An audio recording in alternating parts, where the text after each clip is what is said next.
Ladies and gentlemen, the legendary Deadpool Wolverine update patch notes have arrived. Now, quick little PSA, this is an update with maintenance, with downtime.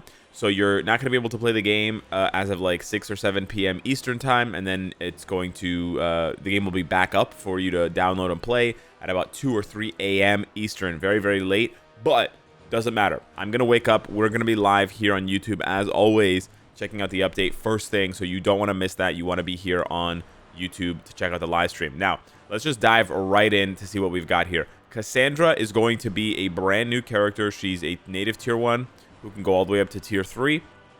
She is a premium character, but she will be available for free for a limited time only in the Celebration Event Quest shop. So just like Sabretooth and a bunch of other characters, you can pick her up for free for a limited time. So just play the game, and you'll be able to get her absolutely 100% free. She does seem like a PvP-leaning character with the debuff cleanse leadership, 30% damage reduction. She also has something that triggers when she goes below 60%, where she gets invisibility and ignore targeting for 3 seconds every 10 seconds, which is kind of interesting. Not sure if it's enough. She doesn't have iframe ignore from the looks of it, but she does have a lot of mind control and mind blast and sort of like, you know, mind resistance down, damage, all defense down, this kind of stuff. She also has a 30% heal with a barrier and a frenzy buff and 5 seconds of invincibility and 4 seconds of immunity and other frenzy buffs or other like buffs as well. So yeah, it'll be interesting to see. She also has a damage proc on her tier 3, so she should hit pretty hard. She might just be a pretty solid two-way character like Sabretooth is. But yeah, obviously not the star of the show. The star of the show is Deadpool and Wolverine. Now in Wolverine's case, he is getting, in Deadpool's case, he is getting a synergy uniform. So there's going to be 2 Deadpools. One is Deadpool like this, and the other one is Handsome Pool like this. We're sort of thinking that one is PvP and one is PvE, but let's just dive right in. And of course, the synergy uniform bonus 5% attack, 5% discount, 5% defense, and the discount on the second uniform that you buy being lowered, the purchase price being lowered. He gets a 30% increase of his HP on his uniform effect with 10% chain hit and 25% guaranteed dodge. His leadership is now all allies getting, like, they're keeping the leadership pretty much the same with the 40-40 all attack, all defense, but now the leadership for this Deadpool uniform is debuff cleanse, but it's only 10 seconds every 25, so it's a little bit worse than the other ones. And then for Handsome Pool, everything's the same, but then the leadership is increased basic damage dealt to boss types by 40% to self. So that's really the key indicator that one is a PvE uniform and one is a PvP uniform, is the subtle difference in the leadership. They're otherwise basically the same. Guaranteed crit rate, skill damage, bonus damage, damage reduction. Guaranteed crit rate, skill damage, bonus damage, damage reduction. So I'm not going to go back and forth and talk about all of them, like every single thing for both of them, but that's sort of the big tell there. He retains the 5% healing with that, under 99%, and then below 35%, he pops back up to 100. His skills, he has counterattack with ignore iframe on his second skill with an 80% chance to penetrate, and he also has immunity and super armor. This is going to be interesting to see because traditionally, historically, counterattack skills are not very good. They're not very consistent, and we've seen 3 this year that have not been consistent. Madeline's is not consistent, Mr. Fantastic's counterattack is not consistent, and Dr. Doom's counterattack is not consistent. However, they are giving another character the counterattack, so I don't know. We'll have to wait and see if it's consistent or not. That really is the question. Maybe the devs are going to do an overhaul of all counterattack skills and they're all going to become more consistent. Otherwise, this could end up being in a long list of skills that could have been cool, could have been great, but didn't quite make it. He's got invincibility with an accumulation.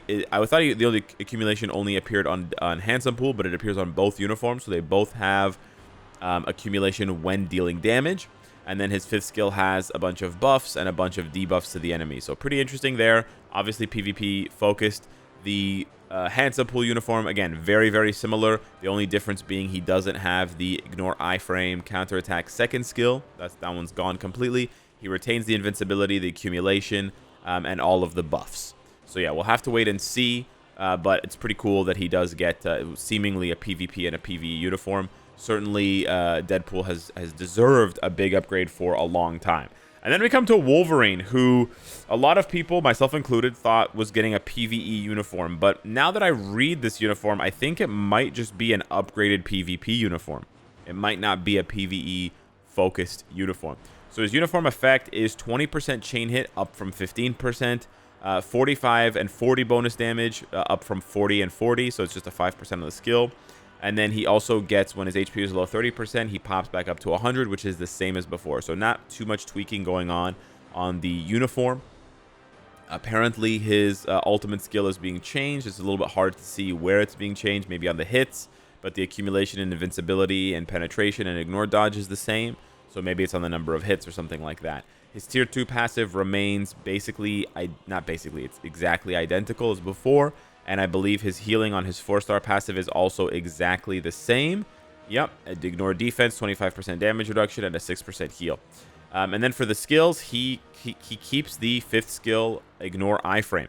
So that was the thing that I thought maybe they would move or they would get rid of. But yeah, and then all of these buffs are the same with the 90% 50, 60% chance to penetrate. I'm looking at it right here. The frenzy buff has been improved by 50%. It's going up from 30 to 45 on the attack and defense.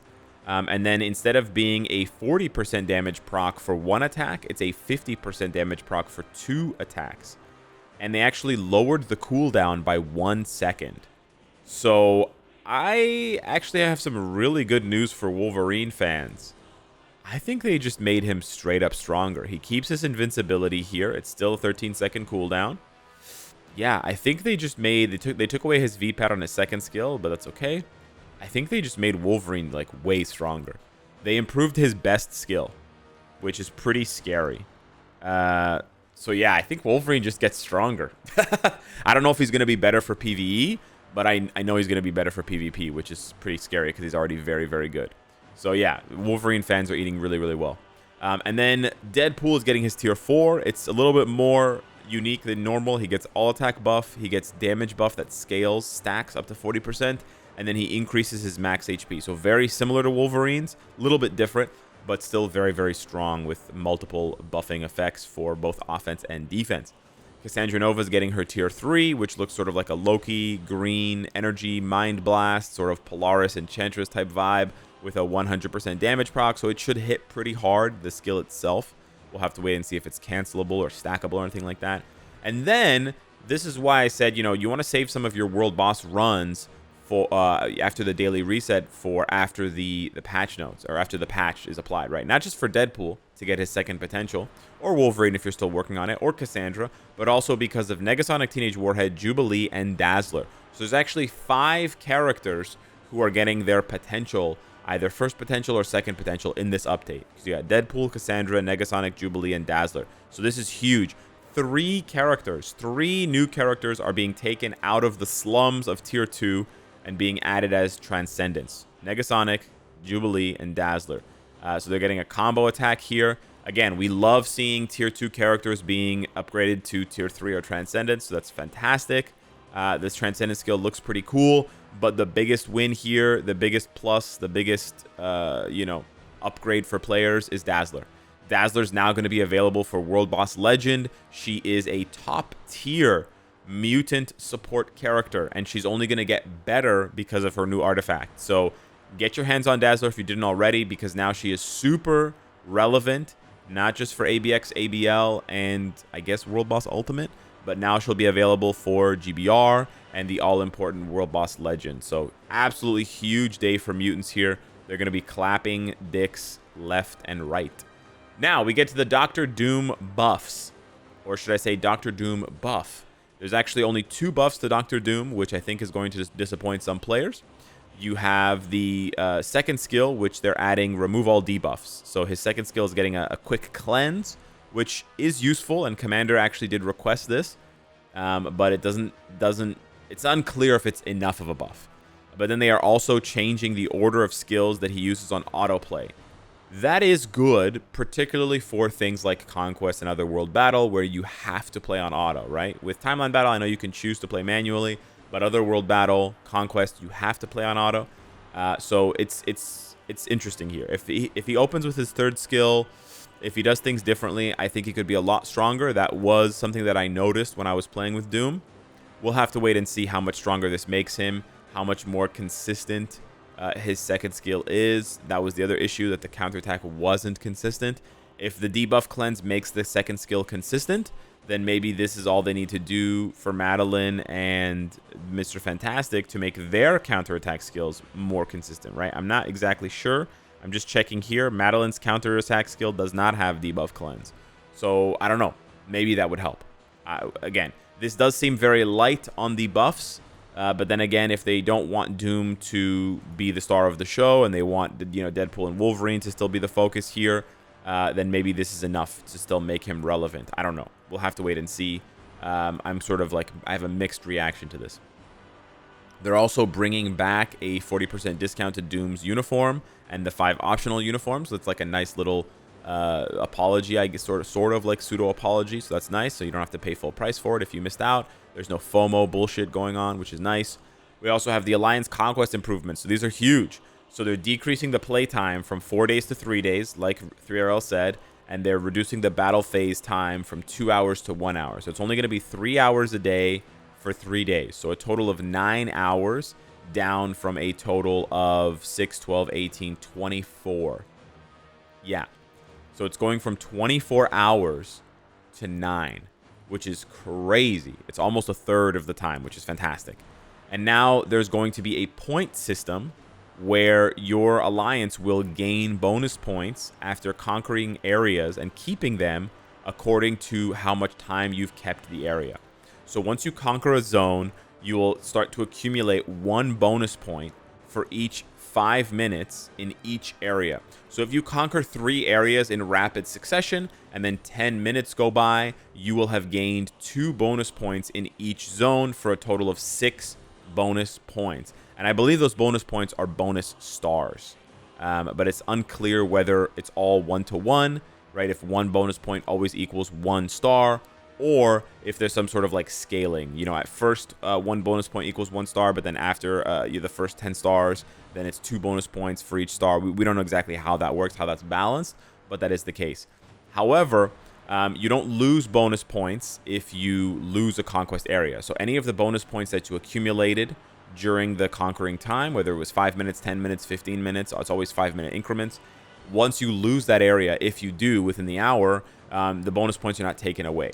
So you're given those rewards, which is very good, right?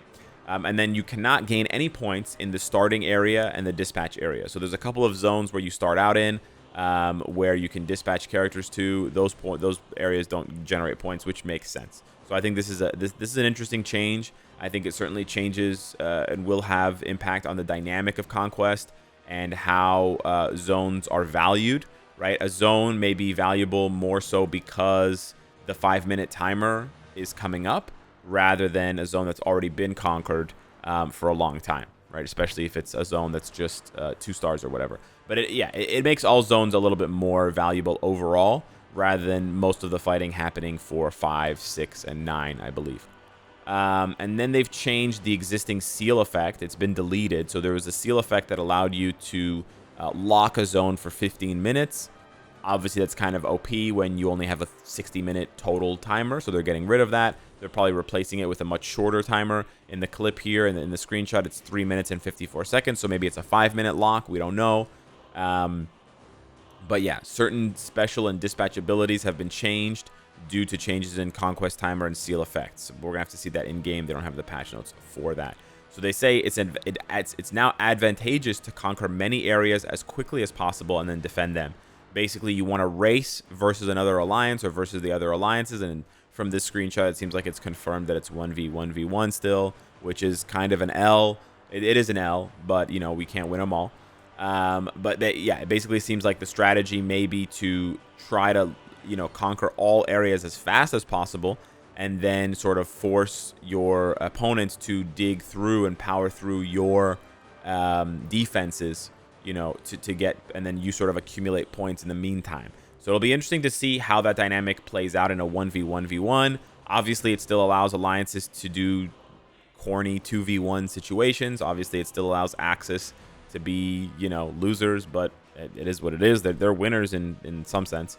I think it may, if I had to speculate, I think this might disproportionately impact the importance of the very first Conquest timer. Because when you first zone into Conquest and you're first attacking these zones, before they've ever been conquered, the teams here are exceedingly weak. Like, you can just one-shot them. They're just like petty tier 2 characters with no builds.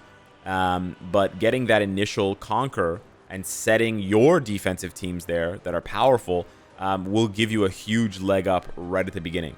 So it will probably be advantageous for very coordinated alliances to basically set players up at the very beginning. So like when Conquest first starts for the week, you know, these 5 players are going to conquer this zone, these 5 players are going to conquer this zone, and then this zone and this zone, and then, you know, so like whatever. Alex is going to do zone 1 and zone 4. You know, Joe is going to do 3 and 6. And so I'm going to drop a full team here, I'm going to drop a full team here, drop a full team here, drop a full team here. And obviously you're spreading out on the map as you go along. You're trying to do it as fast as possible, but if you're very coordinated, who knows, maybe you can conquer half the map or more. And then you start building up that time, because now alliances have to get through your defenses rather than the shitty sort of like, you know, AI defenses. So yeah, we'll have to wait and see how that plays out, but it does seem pretty interesting. You can now restore defeated heroes immediately. It says they can be restored at once on a team basis. So you can just heal them up depending on where they are in the team for alliance tokens. You cannot, you know, they can't be changed or excluded in the manage team conquest team screen, so you can't like swap them out and stuff like that. And then there's some new rules that are a little bit unclear, but the rules that apply to winners when switching between rounds 1 and 2 or 2 and 3 have changed. So current HP, passive buffs, passive skill cooldown, and artifact cooldown will not reset. So this is advantageous to, I think this is a bit of an advantage for weaker players, because I think what happens, well, yeah, I'm pretty sure what happens is that, let's say you have Wolverine here on the first team, and when he's attacking, his artifact gets triggered and it starts counting down. If that Wolverine team wins and then it goes to the second team, right? So Wolverine's fighting the second team of the enemy now. His artifact would reset, and then you would have to trigger it again. And I believe that what they're saying here is that that's not going to happen anymore. So it actually makes characters that have, it makes the Warriors of the Sky, it makes revive characters, it makes characters that have immortality artifact, it makes them weaker. And it actually evens the playing field quite a bit for Conquest. Passive skills with the always active effect that activate again after cooldown when the effect is cancelled will not reset. So that's good, that you don't have to worry about those passive skills being disabled through this sort of timer refresh. But yeah, so basically, you know, you're not going to be able to double dip. This is essentially what they're saying. You're not going to be able to double dip, you know, have a character revive. You know, if Blue Dragon revived in the first round and then won, she's not going to be able to revive in the second round, because that passive skill cooldown from Sunbird will not reset, right? If Mr. Sinister triggered his artifact, it's not going to reset, and he won't be able to trigger it again in the next round because it has a 180-second cooldown, right? So I think this is actually very, very good. It does even the playing field a little bit. It doesn't, it doesn't disproportionately favor certain characters, and it does make the second team much more important rather than just being like a throwaway team. Because normally that's what the strategy is in Conquest. You have one really strong team and one throwaway team. Because if your really strong team doesn't win, you're basically having to reset and fight that team that you lost to from full strength. But now you can pull off some crazy upsets where you can put like a pretty good team in the second slot, and they can punch up basically and kill a team that they otherwise would have no business killing, because your first team did a good job triggering buffs, triggering passives, and sort of getting that bullshit out of the way. You can now see the code name of agents who successfully attacked the defenders while the area has not been conquered, displayed in the defense info. So it doesn't tell you who's attacking at the time, but once they've attacked and succeeded, even if the zone hasn't been conquered fully, you'll be able to see who it was. So this is a good change. It's not like exactly what players wanted, but it's very, very close to what players wanted, so it's still good. And then you can also see, this is really cool, the number of times that your team has defended that zone, that like been attacked and sort of repelled the attackers. This is really cool. I can't wait to see people send screenshots of like 10 defensive successes, 20, 50. Yeah, and I'll definitely have some bounties out for people to get rewards and prizes for getting like really high numbers here, because I think that's really, really cool. They're also increasing the number of team slots from 10 to 30, which is fantastic, obviously. That's crazy number of teams. So it's really, really good because people ask for that. And then they're changing they're buffing the rewards for Conquest. So they're increasing the amount of gold that you get as a rank reward, which is nice because you already get like 8 or 10 million gold a week from Conquest. So now getting like 10 million plus gold for just 3 hours of work seems pretty nice. They're also adding emblem data and tier 4 growth materials from to the chests, depending on the reward chest. So you obviously want to go for the mythic chest, right? But they're adding extra good rewards for that. So it means that there's better odds that you get something good rather than like black antimatter or some shit like that, right? They're also adding alliance tokens, those red tokens that you use to revive characters, that you use to donate, to buy boost points and stuff like that. They're adding those as a participation reward. And then the number of tokens you get increases depending on the number of times you participate. So that's very good because it also synergizes with the existing system. That's one criticism I had of Conquest for a long time. Why should I spend my tokens reviving characters when I need them to buy actual in-game items like boost points, energy, etc.? Now, just by playing Conquest, you generate these tokens, which then you use on Conquest to revive characters. So it sort of allows you to play more Conquest, right? So playing Conquest allows you to play more Conquest, which is quite nice. Then we have the Multiverse Saga changes. So they are adding the crystal purchase option for the Franklin pack to unlock Franklin, to unlock the extra Doom boss. Highly recommended for those of you that want to focus on emblems or want to build a Fantastic Four PvP team. They've also made the Multiverse Saga missions easier. They've they've basically increased the decrease of skill cooldown. It sounds like a nerf, but it's actually a buff by 40% rather than 20%. So your skills will come off cooldown much faster. They've also made the bosses a little bit easier, I believe. They've made certain battle stages easier. And then they've also added the amount, so you can see, if you've run the bosses yet or not at a glance. And then they've added a location feature, so you can see where you can find each of the emblems, so they can tell you which ones are for gambling and which ones are for farming or available through farming. If you press and hold on an emblem, you can see what level you have it, and if you don't have it, it'll show up as unowned, so you can see very quickly what you're missing. And then there's new filter options for emblems as well. New artifacts. So this is pretty interesting. Cassandra's artifact is pretty basic. It's just all attack and ignore non-boss damage decrease. So it's kind of PvP focused. Negasonics is awful. One of the worst. Just increase instinct, crit rate, and crit damage like Sharon Rogers. Jubilee's is just basic attack, which is kind of eh. And then Dazzler's. That's the big winner here. Her artifact increases damage to villains for all mutant allies. And it increases basic attack. So you definitely want to get your hands on this one. Absolutely juicy artifact. And then the biggie here, Deadpool's artifact getting reworked to immortality. So Deadpool has immortality. His artifact is now a huge chase artifact for PvP. It's definitely going to either, enable or disable, whether you have it or not, his ability to be PvP viable, which is huge. I think this is a fantastic change. And again, this applies to all artifacts. So if you own Deadpool's artifact already, you automatically get this change. You don't have to pull it again. And yeah, so it's very, very good.